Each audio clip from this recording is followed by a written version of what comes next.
Lecture du livre La Grande Controverse d'Ellen White. Chapitre 5. Jean Wycliffe. Avant la Réforme, les exemplaires de la Bible étaient rares, mais Dieu ne permit pas que sa parole disparût complètement. Sa vérité ne devait pas rester éternellement dissimulée. Il pouvait libérer la parole de vie tout aussi facilement qu'il ouvrait les portes des cachots ou déverrouillait les grilles de fer pour libérer ses serviteurs. Dans différents pays d'Europe, les hommes étaient animés par l'Esprit de Dieu pour rechercher la vérité comme on cherche des trésors cachés. Ils furent providentiellement dirigés vers les Saintes Écritures dont ils étudièrent les pages avec le plus vif intérêt. Ils étaient prêts à accepter la lumière à n'importe quel prix. Bien qu'ils ne vissent pas toutes choses clairement, ils parvinrent peu à peu à discerner de nombreuses vérités enterrées depuis longtemps.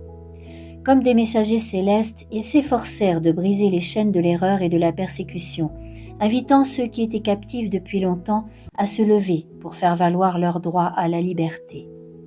En dehors des vallées vaudoises, la parole de Dieu avait été pendant des siècles comme verrouillée dans une langue que seuls les savants connaissaient. Mais le moment était venu de la traduire, pour la donner aux habitants de différents pays dans leur langue natale.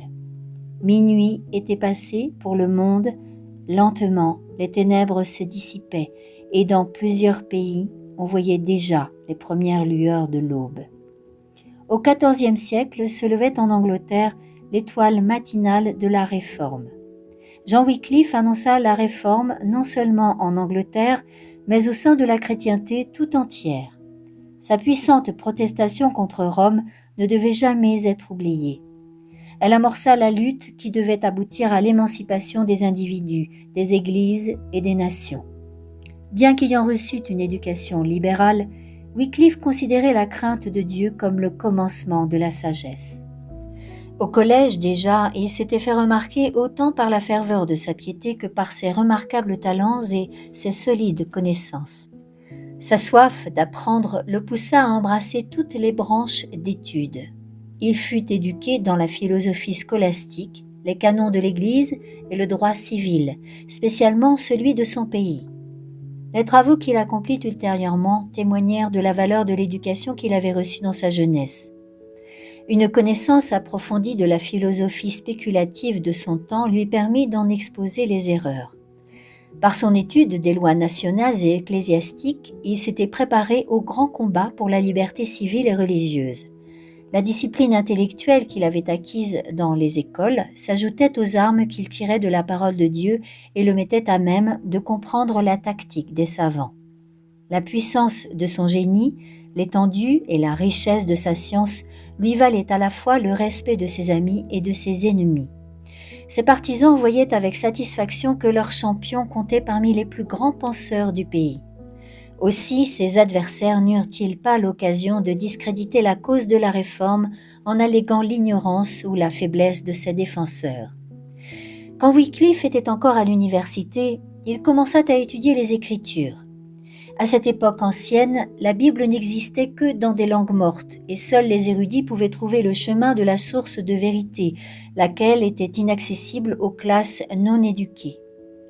Ainsi, le chemin avait déjà été préparé pour l'œuvre de Wycliffe, le réformateur. Des hommes de science avaient étudié la parole de Dieu et y avaient découvert l'importante vérité du don gratuit de sa grâce. Ils avaient répandu la connaissance de cette vérité dans leurs enseignements et avaient conduit d'autres à se tourner vers les oracles vivants. Lorsque Wycliffe s'intéressa aux Écritures, il en entreprit l'étude avec la même conscience qui lui avait permis de maîtriser les connaissances universitaires. Jusqu'ici, il avait ressenti un grand besoin que ni ses études scolastiques ni les enseignements de l'Église n'avaient pu satisfaire. Il trouva dans la Bible ce qu'il avait vainement cherché auparavant. Il y découvrit le plan du salut et Christ, présenté comme l'unique avocat de l'homme. Se donnant tout entier au service du Christ, il prit la résolution de proclamer les vérités qu'il avait découvertes. De même que les réformateurs qui suivirent, Wycliffe ne pouvait prévoir au début de son œuvre où celle-ci allait le mener. Il ne se plaça pas délibérément en opposition avec Rome. mais son ardeur pour la vérité ne pouvait manquer de l'entraîner dans un conflit avec le mensonge.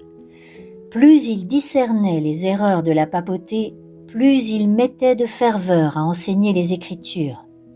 Il vit que Rome avait abandonné la parole de Dieu au profit des traditions humaines.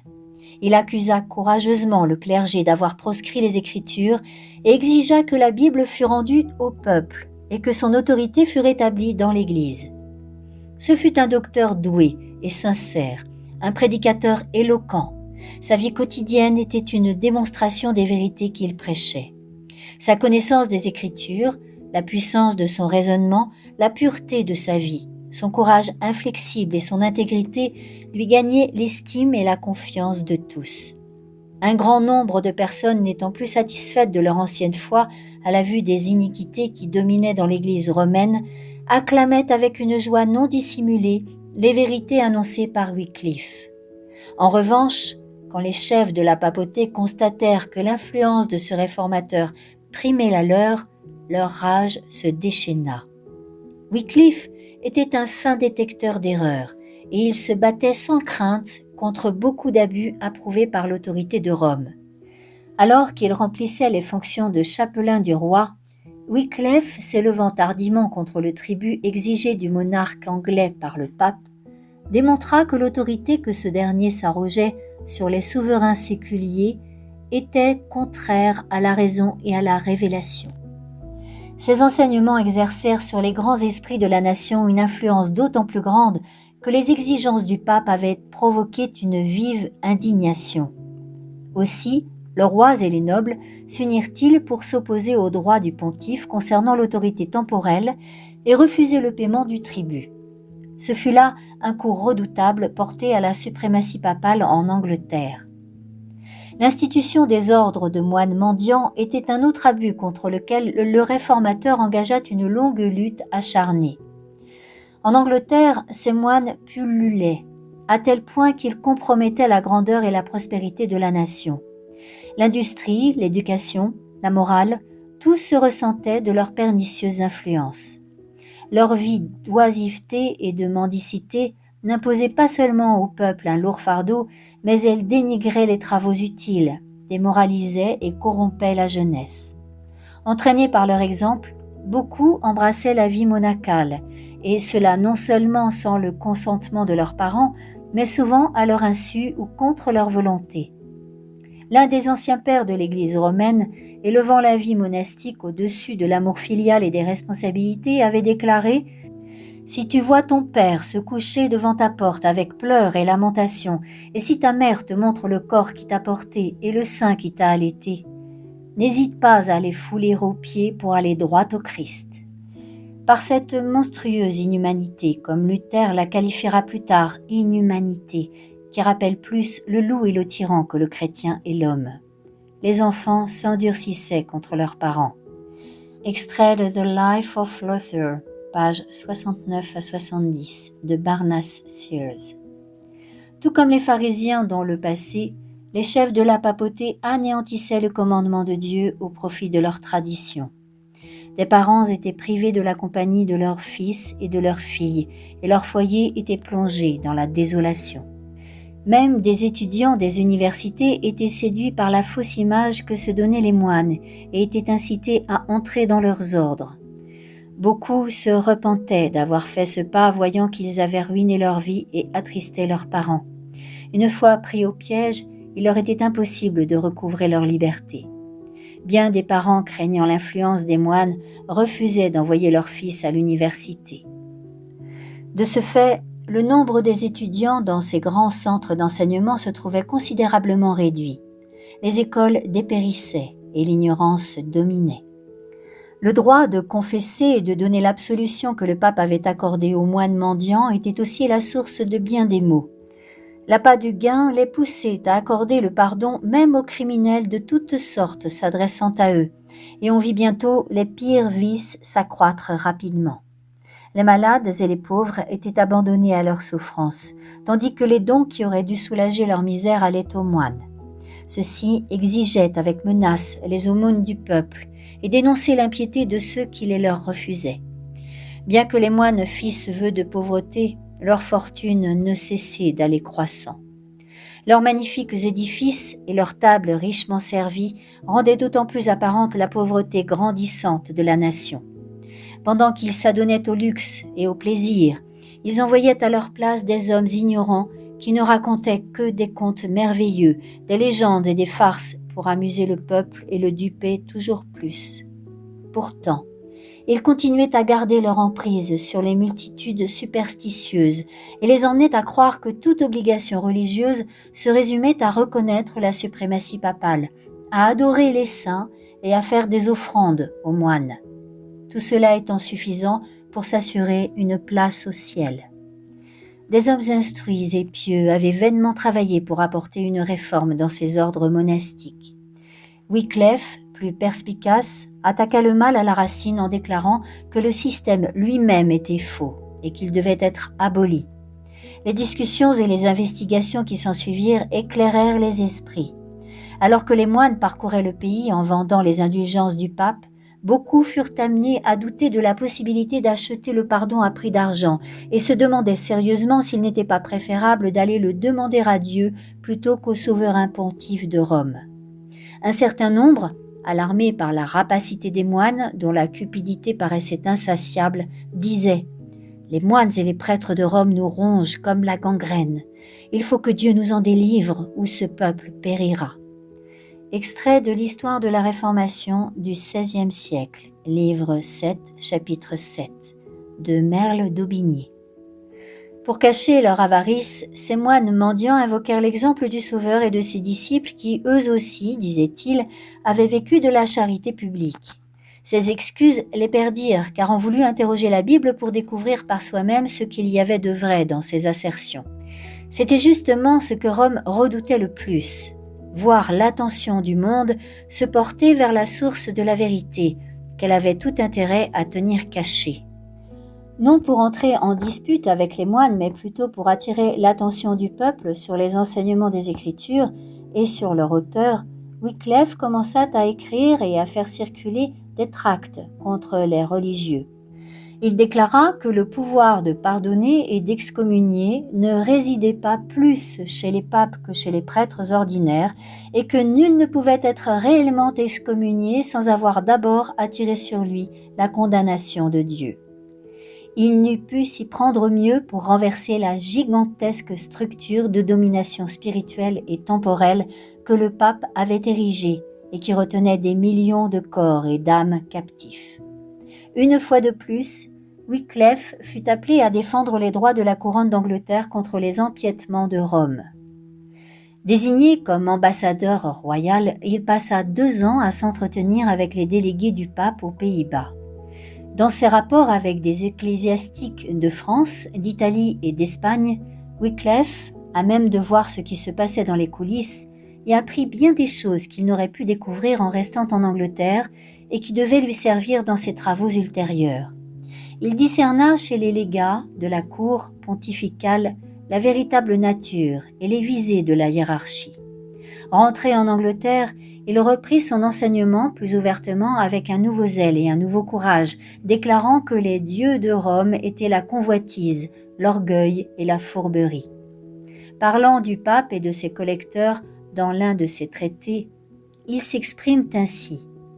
Ils drainent de notre pays le nécessaire des pauvres et chaque année, des milliers de marques de l'argent du roi servent à payer les sacrements et le casuel, ce qui n'est autre chose qu'une maudite simonie. Ils font reconnaître et perpétuer cette hérésie par toute la chrétienté. Certainement, même si notre royaume possédait une grande montagne d'or à laquelle personne ne touche, sinon le collecteur de ce prêtre orgueilleux et mondain, il arriverait qu'avec le temps, cette montagne finirait par disparaître, car il prend toujours de l'argent du pays, ne donnant rien en retour, hormis la malédiction de Dieu pour sa simonie. Du révérend John Lewis, The Story of the Life and Sufferings of G. Wycliffe, page 37. Peu après son retour en Angleterre, Wycliffe fut appelé par le roi à remplir les fonctions de recteur de Lutterworth. Ce choix prouvait que le franc-parler du réformateur n'avait pas déplu au monarque. L'influence de Wycliffe se faisait sentir sur les décisions de la cour aussi bien que sur l'évolution des croyances de la nation. Les foudres papales ne tardèrent pas à se déchaîner contre lui. 3 bulles envoyées en Angleterre, l'une à l'université, l'autre au roi et la troisième au prélat, ordonnaient des mesures immédiates et catégoriques pour réduire au silence ce prédicateur hérétique. Extrait de General History of the Christian Religion and Church de Augustus Ninder. Toutefois, avant l'arrivée des bulles, les évêques dans leur zèle avaient convoqué Wycliffe pour un procès. 2 des princes les plus puissants du royaume l'accompagnaient devant ce tribunal. La foule qui entourait le bâtiment fit irruption à l'intérieur, intimidant tellement les juges que la procédure fut suspendue et que Wycliffe put s'en retourner en paix. Plus tard, les prélats s'efforcèrent de circonvenir le vieil Édouard III contre les réformateurs, mais le roi venant à mourir, l'ancien protecteur de Wycliffe devint régent du royaume. Les bulles papales sommaient toute l'Angleterre de faire arrêter et incarcérer l'hérétique. Ces mesures sous-entendaient le bûcher et, selon toute probabilité, Wycliffe n'allait pas tarder à être victime de la vengeance de Rome. Mais celui qui avait déclaré au patriarche « Ne crains point, je suis ton bouclier » Genèse 15, verset 1, étendit de nouveau sa main pour protéger son serviteur. La mort frappa non le réformateur, mais le pontife qui avait décrété sa perte. Grégory XI ayant disparu, les ecclésiastiques qui s'étaient réunis pour le procès de Wycliffe se dispersèrent. La providence divine continua de diriger les événements pour permettre la croissance de la réforme. La mort de Grégoire fut suivie de l'élection de 2 papes rivaux. 2 pouvoirs opposés se disant tous 2 infaillibles réclamaient l'obédience. Chacun d'eux appelait les fidèles à le soutenir pour faire la guerre à l'autre, accompagnant ses ordres de terribles anathèmes à l'adresse de ses ennemis et promettant des récompenses célestes à ses partisans. Ces événements affaiblissaient singulièrement le pouvoir de la papauté. Les factions rivales étant occupées à se combattre mutuellement, Wycliffe fut laissé en paix pour un temps. Anathèmes et récriminations fusaient d'un pape à l'autre et des torrents de sang étaient versés pour soutenir les prétentions de ces 2 adversaires. Pendant que l'Église était inondée de crimes et de scandales, le réformateur, depuis sa paisible retraite de Lutterworth, s'employait de toutes ses forces à détourner l'attention du monde du spectacle des discordes papales pour la porter sur Jésus, le prince de paix. Avec tous les combats et la corruption qui en découlaient, le schisme préparait le chemin de la réforme en permettant au peuple d'ouvrir les yeux sur la véritable nature de la papauté. Dans un traité sur le schisme des papes, Wycliffe invitait ses lecteurs à se demander sérieusement si ces 2 prêtres ne disaient pas la vérité en se traitant mutuellement d'antéchrist. Dieu, disait-il, n'a pas permis que le démon régnât par l'un de ces 2 prêtres seulement. Il a créé une division entre eux pour que les hommes, au nom de Christ, puissent en venir à bout plus facilement. Extrait de Life and Opinions of John Wycliffe, volume 2, page 6, de Hervogen. Comme son maître, Wycliffe prêchait l'Évangile aux pauvres, et non content de répandre la lumière dans les humbles foyers de sa paroisse de Lutterworth, il voulut la porter dans toutes les parties de l'Angleterre. Dans ce but, il organisa un groupe de prédication, hommes simples et pieux, aimant la vérité et ne désirant rien de plus que de la propager. Ces hommes allaient partout, prêchant sur les places des marchés, dans les rues des grandes villes et dans les chemins campagnards. Ils s'adressaient aux vieillards, aux malades et aux pauvres et leur annonçaient la bonne nouvelle de la grâce de Dieu. En sa qualité de professeur de théologie à Oxford, Wycliffe prêchait la parole de Dieu dans les salles de l'université. Sa fidélité à présenter la vérité à ses étudiants lui valut le titre de docteur de l'Évangile. Mais l'œuvre principale de sa vie fut la traduction des Saintes Écritures en anglais. Dans un ouvrage intitulé « De la véracité et du sens des Écritures », il exprimait ses intentions de traduire la Bible afin que tout Anglais pût lire les œuvres merveilleuses de Dieu dans sa langue maternelle. Mais ses travaux furent soudainement interrompus. Bien qu'il n'eût pas encore 60 ans, il était prématurément vieilli, car ses labeurs incessants, ses études et les attaques de ses ennemis avaient épuisé ses forces. Il était atteint d'une grave maladie. En apprenant cette nouvelle, les moines furent remplis d'une grande joie. Imaginant qu'ils devaient amèrement se repentir du mal qu'il avait fait à l'Église, ils se pressèrent dans sa chambre pour entendre sa confession. Des représentants de 4 ordres religieux, accompagnés de 4 magistrats civils, s'étaient réunis au chevet de celui que l'on croyait moribond. « Vous avez la mort sur les lèvres, lui dirent-ils. Soyez touchés de vos fautes et rétractez en notre présence tout ce que vous avez dit à notre préjudice. » Le réformateur écouta en silence, puis, priant son serviteur de l'aider à s'asseoir sur son lit et regardant fixement ceux qui attendaient sa rétractation, il leur dit de cette voix ferme et tonnante qui les avait si souvent fait trembler: « Je ne mourrai pas, mais je vivrai, et je raconterai les forfaits des moines. » Extrait de Histoire de la Réformation du XVIe siècle, livre 17, chapitre 17, de Merle d'Aubigné. Étonnés et interdits, les moines quittèrent précipitamment la chambre. Les paroles de Wycliffe s'accomplirent. Il vécut pour remettre entre les mains de ses compatriotes la plus puissante de toutes les armes contre Rome, l'instrument céleste destiné à éclairer, à libérer, à évangéliser le monde, la Bible. Nombreux et redoutables furent les obstacles à surmonter pour l'accomplissement de cette œuvre. Wycliffe était écrasé par les infirmités et savait qu'il ne lui restait que peu d'années pour travailler. Il voyait l'opposition à laquelle il devait faire face, mais encouragé par les promesses de la parole de Dieu, il allait de l'avant et rien ne pouvait le décourager. En pleine possession de ses facultés intellectuelles, riche en expérience, préparé et gardé par la providence divine, il put terminer cette grande tâche, la plus importante de sa vie. Pendant que toute la chrétienté était bouleversée, le réformateur dans son rectorat de Lutterworth, sans prendre garde à la tempête qui faisait rage au dehors, s'appliquait à l'œuvre qu'il avait choisie. Le moment arriva enfin où la toute première traduction de la Bible en langue anglaise vit le jour. L'Angleterre pouvait lire la parole de Dieu. Désormais, le réformateur ne craignait plus ni la prison ni le bûcher. Il avait placé dans les mains de son peuple une lumière qui ne devrait plus jamais s'éteindre. En donnant la Bible à ses concitoyens, il avait fait plus pour briser les chaînes de l'ignorance et du vice, plus pour libérer et ennoblir son pays que ce que l'on n'a jamais réalisé sur les champs de bataille lors des plus brillantes victoires. L'art de l'imprimerie n'étant pas encore connu, ce n'est que par un travail lent et laborieux qu'on obtenait des exemplaires de la Bible. L'intérêt éveillé par ce livre était tel que les nombreux copistes qui s'offraient pour la transcrire ne parvenaient pas à répondre à toutes les demandes. Quelques personnes riches désiraient une Bible complète, d'autres ne pouvaient en acheter qu'un passage. Bien souvent, plusieurs familles se réunissaient pour acquérir un exemplaire en commun.